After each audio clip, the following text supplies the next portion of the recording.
मैंने बीजेपी को वोट करके अपने वीडियो को इसलिए वायरल किया है कि मुसलमानों को डराया जाता है बीजेपी के नाम पर, और विपक्षी पार्टियां ये कहती हैं कि मुसलमान बीजेपी को हराने के लिए वोट करता है। मैं दिल्ली में अगर बीजेपी सरकार बनेगी तो मैं फिर मुसलमानों से ये कहूंगा कि देखो इन 5 सालों में मेरा कौन सा अधिकार बीजेपी ने छीना है वो मैं दिखाने और बताने का काम करूंगा। कुछ बीजेपी नेताओं के बयानों की तरफ वजह से भी है और उससे कहीं ज्यादा विपक्षी पार्टियां जो है मुसलमानों को डराने का काम कर रही हैं, इसलिए मैं उस डर को खत्म करना चाहता हूं। देखिए, मैंने बीजेपी को वोट करके अपने वीडियो को इसलिए वायरल किया है कि मुसलमानों को डराया जाता है बीजेपी के नाम पर, और विपक्षी पार्टियां ये कहती हैं कि मुसलमान बीजेपी को हराने के लिए वोट करता है, और उनके जहन में, मुसलमानों के दिमाग में ये बात डाली जाती है कि बीजेपी को हराओ, नहीं तो बीजेपी आएगी तो आपके अधिकार छीन लिए जाएंगे, आपका वोटर अधिकार भी छीन लिया जाएगा।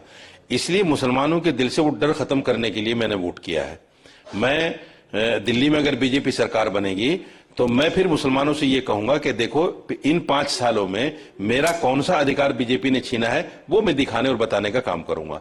एक नई सोच मेरे दिल में पैदा हुई है कि मुसलमानों के अंदर से वो डर खत्म किया जाए जिस डर को लेकर मुसलमान हिंदुस्तान में जी रहा है, और वो डर कुछ बीजेपी नेताओं के बयानों की तरफ वजह से भी है, और उससे कहीं ज्यादा विपक्षी पार्टियां जो है मुसलमानों को डराने का काम कर रही हैं।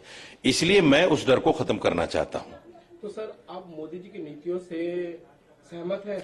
नहीं, देखिए, मोदी जी या मोदी सरकार की जो नीति है, अगर मेरे खिलाफ, देश के खिलाफ या मेरे धर्म के खिलाफ होंगी तो मैं उस पर खुलकर बात करूंगा।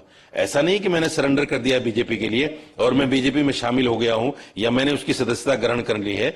मैं मुसलमान के दिल से उस डर को खत्म करना चाहता हूं जिस डर को लेकर मुसलमान हिंदुस्तान में जी रहा है।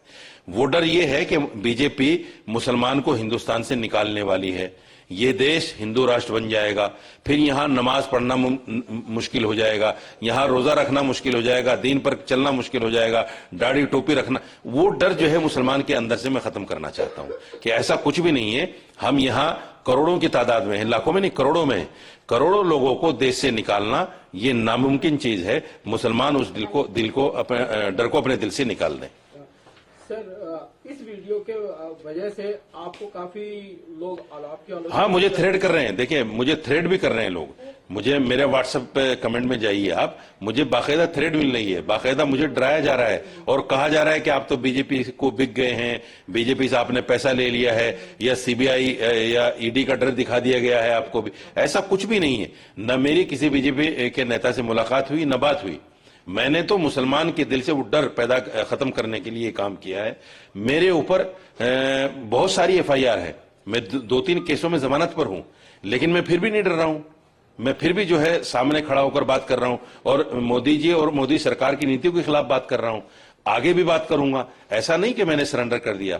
मेरा सीधा सा कहना यह है कि मुसलमान अपने दिल से बिल्कुल डर को निकाल दे। कोई भी पार्टी हमें हिंदुस्तान से नहीं निकाल सकती, हमारे अधिकारों को नहीं छीन सकती। ये डर हमें खत्म करना है। सर, लास्ट क्वेश्चन, आप मुस्लिम लोगों से क्या अपील करना चाहते हैं? मैं मुसलमानों से कहना चाहता हूं, अगर आपको बीजेपी से अपने अधिकारों को लेना चाहते हैं तो बीजेपी के आंख में आंख डालकर हम तभी बात कर सकते हैं जब हम बीजेपी को वोट देंगे। मैंने बीजेपी को वोट दिया है, अब मैं टीवी पर बैठकर बीजेपी के प्रवक्ता से यह कह सकता हूं कि मैंने वोट दिया है, मेरे अधिकारों का हनन मैं नहीं होने दूंगा। मैं ये बात कर सकता हूं। हम तभी कर सकते हैं जब वोट देंगे। जब हम वोट नहीं देंगे तो कोई भी नेता, कोई भी पार्टी ये कहती है जब आप हमें वोट ही नहीं देते हम क्यों आपकी बात करें। इसलिए हमें अपनी बात कराने के लिए, हिस्सा मांगने के लिए हमें उनके साथ मिलना पड़ेगा, लगना पड़ेगा। सर, आपका वीडियो अमित मालवीय जी ने भी रीट्वीट किया है, सर इस पे क्या बोलेंगे? उन्होंने किया होगा, मुझे पता नहीं।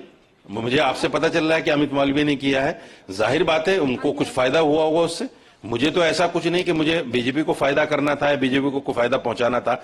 मैं तो एक मैसेज देना चाहता हूं मुसलमानों को, और वो मेरा मैसेज आपके माध्यम से चला गया। धन्यवाद। बहुत शुक्रिया।